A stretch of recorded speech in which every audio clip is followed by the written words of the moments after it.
Hello students, today I am taking class 7 subject English and lesson number 6 the wind song, and we have completed all the lesson till 1 to 5, and I think you have to write all the question answers properly in sequence way. First one new words, second one comprehension part, third one जो भी grammar part में दिया है, fill in the blanks, true false, multiple choice question, and the last one grammar part also. So today we will start lesson 6 and lesson 6 name is the wind song. And before starting this lesson, some new words I have written on the board. So first one haunched. What is the meaning of haunched? Bent. Bent means होता है, second form है bent, bend का झुका हुआ. Then second one eventually. What is the meaning of eventually? That is the meaning of finally. You know very well what is the meaning of finally. Then last third one boost. What is the meaning of boost?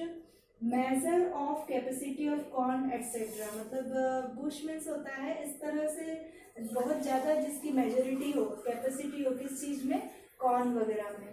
Then next one barter. What is the meaning of barter?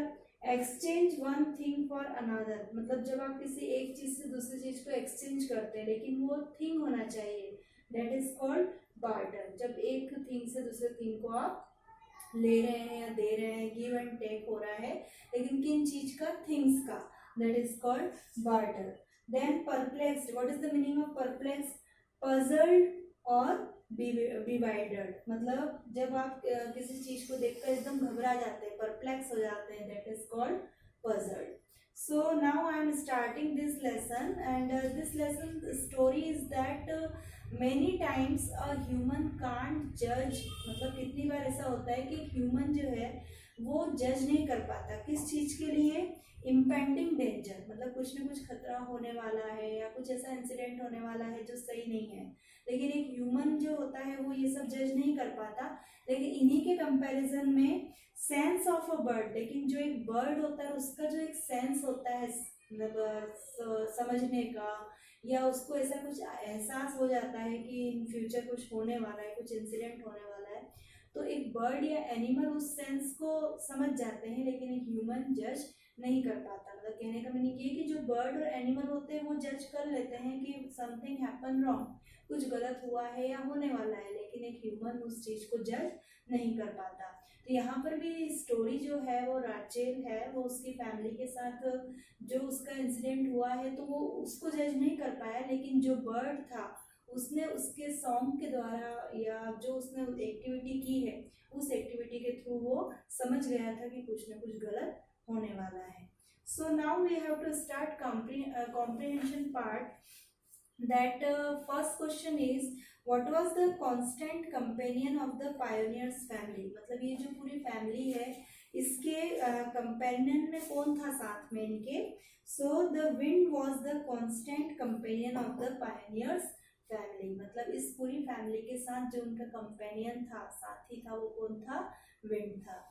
And second, why did Rachel feel that her parents worked too hard. मतलब ये जो रॉचेल है ये feel करता है कि उसके जो पेरेंट्स हैं बहुत ही हार्ड वर्क करते हैं. तो किस तरह से फील करता है, तो उसके पेरेंट्स क्या करते थे, Rachel felt that her parents worked too hard. मतलब उसने फील किया कि मेरे जो पेरेंट्स हैं बहुत ही हार्ड वर्क कर रहे हैं, and they rarely had fun और रिलैक्सेशन. और वो इतना हार्ड वर्क करते हैं सिंस मॉर्निंग टू नाइट कि उनके पास रिलैक्सेशन के लिए कोई टाइम नहीं है. They have no fun. उनके पास कोई फन के लिए या रिलैक्सेशन के लिए they have no time. So like they had enjoyed in Philadelphia and now her father was always in the fields. मतलब जहाँ पर वो रहते थे वहाँ पर उस मतलब प्लेस पर वो ना तो किसी प्रकार से कोई फन करते थे, ना वहाँ पर किसी प्रकार से कोई एंजॉयमेंट कर पाते थे, क्योंकि वो पूरे टाइम क्या करते रहते थे, हार्ड वर्क करते रहते थे. और उसके फादर जो थे वो क्या करते थे, always busy in the field. मतलब उसके फादर जो थे वो हमेशा फील्ड में बिजी रहते थे. And her mother prepared meals on a wood stoved stove. और उसकी जो मदर है वो पूरे टाइम मतलब बिजी रहती थी. मील मीन्स मतलब फूड तैयार करने में, जो कि किस पर बनता था, स्टोव पर. And did the laundry on a washboard, मतलब और भी बहुत सारे जो एक फीमेल को या हाउसवाइफ को जो वर्क रहता है वो सारे वर्क में वो बिजी रहती थी। And baked flat bread and sewed clothes, मतलब ये सारे वर्क बताए हैं मदर के। फादर तो जो है वो फील्ड वर्क में पूरे टाइम बिजी रहते थे और मदर जो है वो हाउस होल्ड एक्टिविटीज में बिजी रहती थी। और किस लिए? Sewed clothes to trade for goods in town, और मतलब वो घर के काम तो करती ही थी लेकिन वो कुछ जो क्लॉथ है उनको भी सीव्ड करती थी और उन किसके लिए? टाउन के जो पीपल थे उन लोगों को वो सेल करती थी। इस तरह से उसके जो पेरेंट्स है बहुत ही हार्ड वर्क करते थे।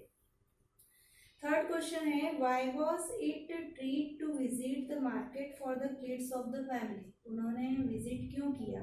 सो इट वॉज अ ट्रीट, मतलब एक तरह से ट्रीट दिया गया। ट्रीट मीन्स होता है जो जिसको सोचा ना जाए, अनएक्सपेक्टेड कुछ गिफ्ट देना, that is called treat. It was a treat to visit the market for the kids of the family, मतलब एक तरह से फैमिली के जो किड्स हैं बच्चों के लिए ट्रीट हो गई थी कि उन्हें कहाँ जाना है?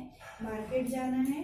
As Rochelle can show off her quilt, the mother can take her flatbread and the father could take bushel of onions to the market।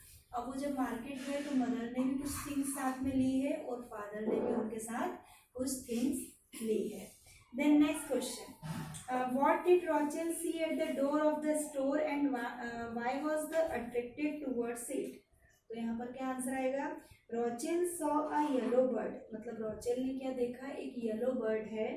Yellow bird in the cage at the door of the store, store के door पर एक yellow bird है। And it was a miniature piece of sun in that dusty place, और वो ऐसा दिखाई दे रहा है जैसे मिनिएचर जो होते हैं ना उस तरह से वो प्लेस पर दिखाई दे रहा है। It hopped from perch to perch rarely standing still and took Rochelle's attention. इस तरह से बर्ड कुछ कंडीशन में था जिससे कि रोचेल का जो पूरा अटेंशन था उस बर्ड पर गया। Next question, what did the Sioux Indian tell her about the bird, मतलब क्या कहता था सियोक्स उस बर्ड के बारे में? Sioux Indian told her that the bird listens to the wind, मतलब उस बर्ड के लिए ऐसा बताया जाता था कि जो वो येलो बर्ड है उसे क्या सुनाई देता था? विंड सुनाई देती थी।